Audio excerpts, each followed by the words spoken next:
Olá! Estamos ao vivo, mais uma semana. Live 20 minutos para mudar o mundo. Deixa eu me apresentar, eu sou a Maíra, é a primeira vez que eu tô aqui na live, hoje no lugar do Marcelo. E eu também faço parte da roda de iniciadores da Utopia. E também fica aqui o convite, porque esse é um espaço aberto. Quem quiser participar, quem quiser colaborar, quem quiser co-criar conversas inspiradoras com pessoas que têm as práticas regenerativas no seu dia a dia, fique à vontade, fale com a gente. Então, a conversa de hoje vai ser com o Guilherme e eu já vou liberar ele aqui para entrar. Guilherme, acho que você tem que pedir. E aí eu te autorizo.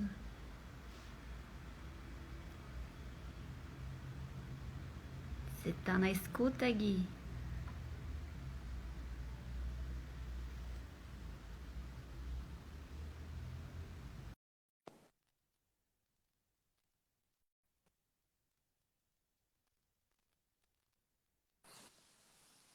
Daí, E aí, mano, tudo bem? tudo bem, Gui? E você? Tudo bem também. Tá me escutando bem? Te escuto super bem. Beleza. Muito bem, obrigada pelo convite, por aceitar o convite, né, de estar aqui com a gente. Então, como eu estava falando, esse é um espaço para a gente conversar com pessoas que vivem e praticam, né, ações regenerativas no seu dia a dia. E como o movimento regenerativo é muito amplo, tem muita coisa que cabe nesse guarda-chuva, são muitas pessoas e muitos estilos, né, de vidas e de projetos que já passaram por aqui. E hoje nós vamos conversar um pouquinho sobre agricultura, né? Então eu queria começar pedindo para você se apresentar, contar brevemente é, como é que você foi parar onde você está e Uhum. depois eu tendo uma bola aí. Fica à Beleza, vontade. legal. Obrigado, Maíra. Bom, primeiro eu queria agradecer o convite. É sempre um prazer muito grande compartilhar um pouco das coisas que eu ando pensando, fazendo, sentindo e também me alimentar das coisas que outras pessoas que estão do outro lado das telas estão fazendo também. É, Bom, eu sou o Guilherme, eu me formei em comunicação social pela USP, trabalhei boa parte da minha vida em São Paulo com planejamento de campanhas relacionadas a clima, mudanças climáticas. E nos últimos anos em São Paulo eu acabei me envolvendo muito com o movimento de agricultura urbana, né, com plantar nas hortas urbanas comunitárias. E essa relação com o plantio na cidade foi transformando a minha vida em muitas dimensões, né? E eventualmente me fez sair de São Paulo e morar na roça por um ano e meio, agora já vai fazer, e onde eu comecei a experimentar outro jeito de viver, né? Comecei a olhar para outras relações com a terra, com os saberes, com a comida, com o tempo, com tudo, e comecei a tentar encontrar esse modelo muito mais conectado com regeneração do que com a biosimplificação, né? Que acho que é enfim, um antônimo aí, né? Enfim, em linhas gerais é mais ou menos isso, que eu acho que, enfim, eu acho que foi a melhor vez que eu consegui explicar o que eu faço na vida. Devia ter, bom, vai ficar gravado, né? Que eu posso usar nas próximas. E aí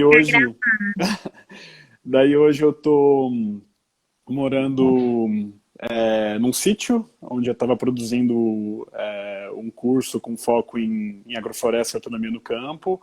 E minha ideia é continuar navegando por outros lugares que estejam praticando outras experiências de agricultura e entender um modelo para conseguir compartilhar esses conhecimentos, essas ferramentas, essas informações para dar poder para mais gente conseguir fazer isso também, se sentir seguro ou segura para encarar um outro jeito de viver na Terra. Legal. E olha só, né? A agricultura ganhou uma importância para você, que você virou sua vida totalmente, né? Você falou que morava em São Paulo e de repente está morando na roça. Então, acho que eu queria ouvir você falar um pouco sobre isso. Por que que é importante a gente conversar sobre agricultura, né? Agricultura não é uma coisa que está lá longe, assim. É, por que que, por que que é importante a gente falar sobre isso? Como que esse tema ganha uma posição tão central na sua vida? Cara, isso é uma das contradições que eu acho as mais malucas, assim, do jeito que a gente vive hoje, sabia? Que a gente tem essa percepção de que a agricultura está lá longe, né? Está no campo, está na roça, tá, né? Não diz respeito à minha rotina. E tem uma pergunta bem interessante que uma vez eu vi alguém fazer e que eu me faço e faço para muita gente, que é, a gente sabe o nome, sei lá, do nosso médico, do cara, do mecânico, é, enfim, do advogado, mas a gente não sabe o nome da pessoa que planta nosso alimento, né? E a gente se alimenta pelo menos 3 vezes ao dia, né? Os que têm o privilégio de se alimentar. A agricultura está muito presente na nossa vida, né? Na hora que a gente acorda, toma café, tem alguma coisa ali que saiu da terra, né? Que passou pela mão de algum agricultor ou de alguma agricultora. Só Ou pelo que, menos deveria, né? ou pelo menos deveria. Não, mas mesmo as coisas que vêm da indústria, né? Que são as piores possíveis, vieram da terra, né? O milho que faz o salgadinho é uma planta ainda que foi cultivada por alguém, né? É, e então, ou mesmo óleo, né, de soja, enfim. Então eu acho que a agricultura ela atravessa a nossa vida, né, na cidade ou não. E para mim foi sempre eu tive sempre um elo de conexão com a agricultura que foi a cozinha, né? Eu sempre gostei muito de comer, consequentemente de cozinhar. E quando eu saí do interior, né, numa cidade pequenininha onde eu morava e vim para cá, para São Paulo, para fazer faculdade, a cozinha continua sendo essa conexão, né, com a terra. Mas eu não imaginava que São Paulo pudesse ser um lugar de produção de alimento, por exemplo, né? Até um dia que eu vi uma foto de uma horta em uma outra cidade, nem era em São Paulo, e eu olhei e falei, era em Nova York, se eu não me engano. E eu olhei e falei, nossa, dá para plantar na cidade, né? E aí eu comecei a pesquisar e vi que São Paulo sempre foi uma cidade que produzia comida, né? O Vale do Anhangabaú, por exemplo, ali onde embaixo do Viaduto do Chá, era uma região de chácaras, né? Viaduto do Chá chama Viaduto do Chá porque tinha produção de chá ali embaixo, enfim. E só que com o modelo de desenvolvimento que a gente foi construindo, né, a produção de alimento foi sendo afastada do centro, né, foi indo para as bordas, né, eventualmente foi sendo marginalizada no campo que tem essa imagem de uma coisa ruim, suja, difícil, não desejável, né. Eu lembro do meu avô falar, né, meu avô era agricultor, trabalhou a vida inteira na roça, depois mudou para a cidade, foi fazer outras coisas, e eu ouvi ele falar mais de uma vez que ele trabalhou a vida inteira para que nenhum filho precisasse ficar na roça, né, e olha que louco, né, que peso, né. É uma atividade fundamental para a vida e vista dessa perspectiva, né, do não desejo. Então, quando eu entendi que eu podia plantar em São Paulo, eu falei, nossa, né, a agricultura está aqui. E eu comecei a praticar esse exercício com mais gente plantando na rua, né.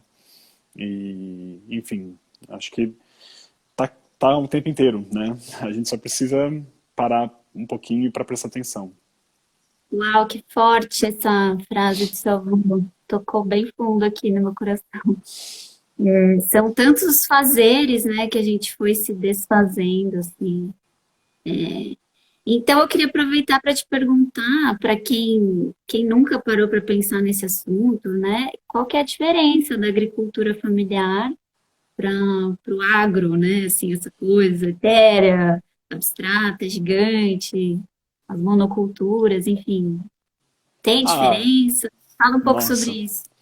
tem muita diferença, mas acho que essa é uma resposta que a gente podia ficar falando uns dias, assim. Mas acho que de uma forma bem resumida, a agricultura industrial ela produz valor monetário antes de produzir alimento, né? O alimento é quase um subproduto da atividade econômica, né? Então todo mundo fala, todo mundo não, né? A gente chama de commodity, né? A visão da agricultura industrial, ela é gerar valor para quem pratica aquela atividade, né? Não é muito diferente de uma outra atividade de produção na indústria. E a agricultura familiar, ela vem de um outro lugar, né? Ela vem de um... primeiro que ela é menor, é em menor escala, ela precisa respeitar o solo porque ela depende dos ciclos, né? A agricultura industrial, ela trata a fertilidade do solo como um produto. Então, a cada ano, a cada novo plantio de cana, por exemplo, os agricultores precisam comprar muitos insumos para adubar aquele solo que está sendo desgastado, mecanizado, trabalhado com máquina. Ao passo que na agricultura familiar a realidade é outra. Então existe uma outra relação com o cuidado com a terra, né? E essa agricultura industrial, ela é relativamente nova, né? Ela é um produto do pós-guerra, né? Ela tem aí mais 60, não tem 100 anos essa prática de plantar alimentos usando os insumos químicos que a gente vê, né? Que eram todos produtos de guerra, assim, eram descobertas que foram feitas durante as pesquisas militares, e com o fim da guerra eles falaram, bom, o que a gente faz com esse monte de nitrato? O que dá para fazer? E aí as universidades patrocinadas pelos governos entenderam que eles podiam usar esses insumos para fertilização de plantas. Então é um sistema que no longo prazo, né, vai gerar a falência do sistema solo no planeta Terra, né? Então pode ser que num horizonte de século a gente não entenda o que está acontecendo, que é o que a gente está vivendo agora, né? Mas no horizonte de milênio essa prática vai levar a absoluta extinção das condições de vida, né, para a gente aqui. Tem um autor que eu gosto que tem um livro chamado Living Energies, ele chama Victor Schauberger. E ele desenha num diagrama, assim, o que ele chama de vida entrópica, que é até uma das bases da teoria do Ernest Goethe sobre a agricultura sintrópica. Ele fala que a gente desenvolve uma atividade econômica que desorganiza a matéria complexa, né? Gera a tal da biosimplificação, que é pegar uma floresta, que é um sistema ultra complexo, diverso, rico, maravilhoso, que funciona muito bem, e destruir e transformar em pasto. Você transforma essa matéria complexa em elementos, né, em carvão, em cinza, em solo descoberto. E a gente precisa encontrar uma outra maneira de viver que reorganize essa matéria que foi simplificada novamente em alguma coisa complexa, que é o que a agricultura regenerativa tenta fazer, né? Ela é mais do que uma prática simplesmente orgânica, né? Ela tenta minimizar um pouco toda essa destruição que a gente vem fazendo com esse jeito industrial de produzir comida, que gera valor no curto prazo, mas no longo prazo vai acabar com a nossa água, vai acabar com a terra, vai acabar com o ar que a gente respira, vai dar ruim. Tá dando ruim já, né? Exatamente. Se esse longo prazo fosse longuíssimo, ainda daria para compreender quem tapa os ouvidos para esse assunto, né? Mas como você disse, a agricultura industrial, como a gente conhece hoje, não tem nem 100 anos. E o estrago já está desse tamanho, né?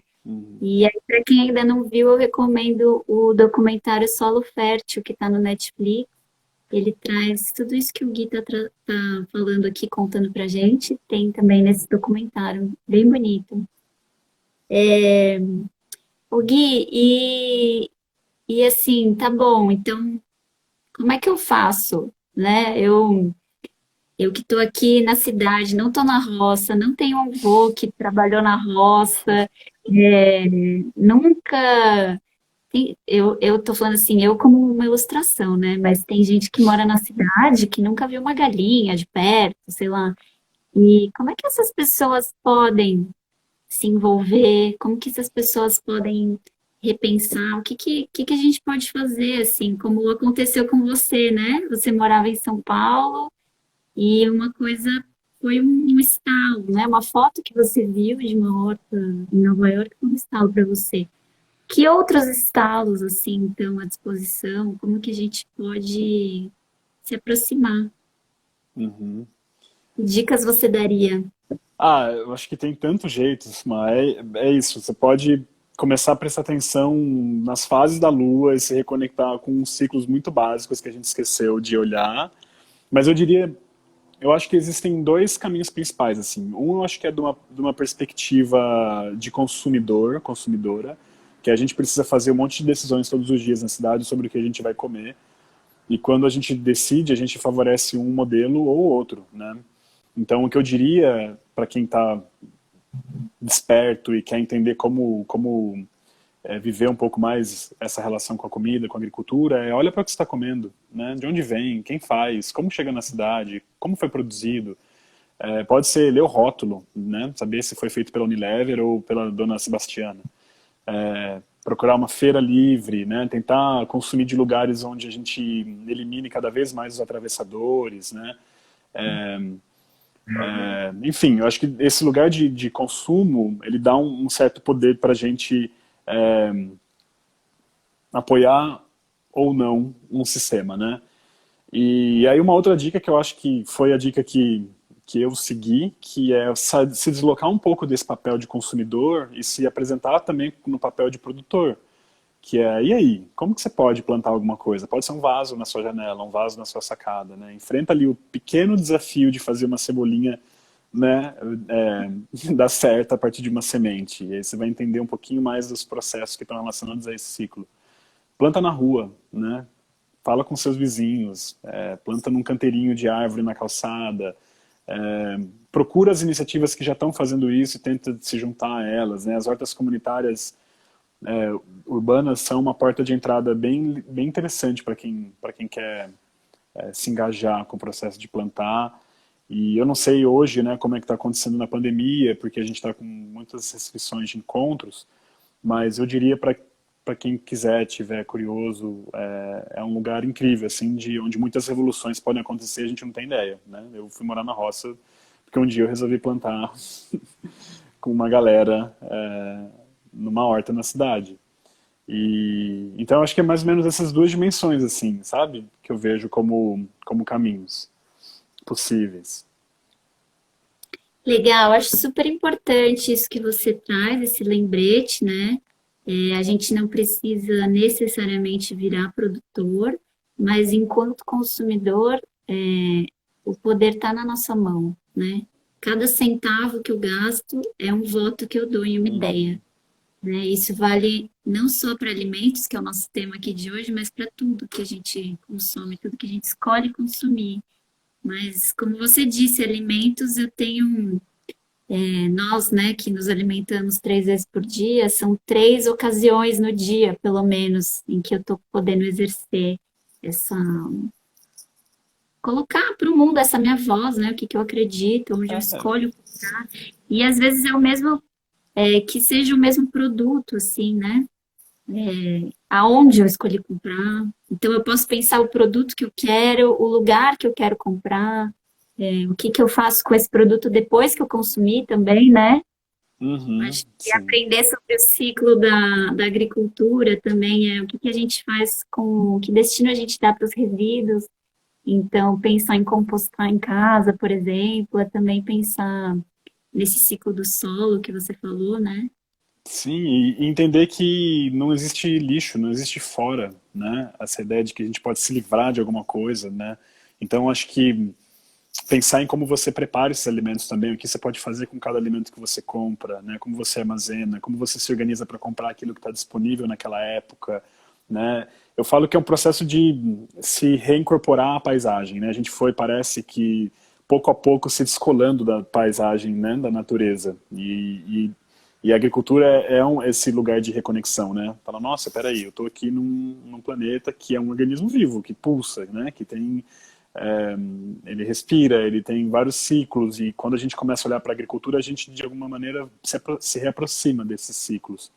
E eu queria falar uma coisa sobre essa história das escolhas individuais, porque eu falo sempre com muito cuidado, porque, como você falou muito bem, né, é um voto. Cada decisão de compra é um voto que favorece um modelo, né, em detrimento de outro. É um ato político sempre, né, o comer. Mas ao mesmo tempo a gente precisa tomar cuidado para não assumir esse peso individualmente, né? Porque é uma mudança que só vai acontecer se for estrutural, se for sistêmica. A gente depende de política pública, né? A gente depende de mudanças de macroestruturas, porque senão fica muito difícil, né? A gente, putz, nossa, caramba, não consigo comprar na feira, não tenho tempo, ou não tenho dinheiro, ou sei lá, qualquer coisa, né? É aquela mesma crise, a mesma culpa do banho, né? De economizar água no banho. A gente faz o que dá para economizar água no banho, mas enquanto o agronegócio continuar jogando água lá no cerrado desmatado, não adianta a gente tomar banho de 2 minutos, né? Essa mudança macro tem que acontecer. Então, acho que a gente também não pode abrir mão, né? De se responsabilizar por isso todos os dias, mas tirar um pouco esse peso dos ombros, senão fica muito difícil, né? E mesmo falando de um lugar de muito privilégio. Perfeito, ótimo lembrete, Gui. Eu tô olhando aqui pro lado para checar o relógio. A gente conseguiu chegar aqui nos 20 minutos que a gente propõe. Então, se você tiver algo mais para falar, fica à vontade, não tem problema a gente passar um tempinho. Mas se Legal. não, já vou encerrando. Tá. Eu queria te agradecer, Má, pelo convite mais uma vez. Agradecer a todo mundo que veio para cá compartilhar um pouquinho desse tempo com a gente na hora do almoço. Espero que estejam comendo bem, comida plantada por gente. Sei que todo dia é muito difícil, né, conseguir preparar a própria comida, né, se conectar com isso. Mas o convite que eu faço é que a gente pare um pouquinho, se não der para agir, pelo menos para pensar sobre as decisões que a gente está fazendo sobre alimento todos os dias. E eu lanço um desafio que é tentar saber o nome de pelo menos uma pessoa que produz alguma coisa que você come. Isso muda a vida de um jeito que você não faz ideia. Legal, obrigada, Gui, pela participação, pela partilha das ideias. E já fica aqui aberto o convite para a gente continuar trocando, você se envolvendo com a Utopia, né? Como eu te contei, falei um pouco no começo, mas repito, a Utopia é essa plataforma onde pessoas podem se conectar para aprender juntas, para se inspirarem.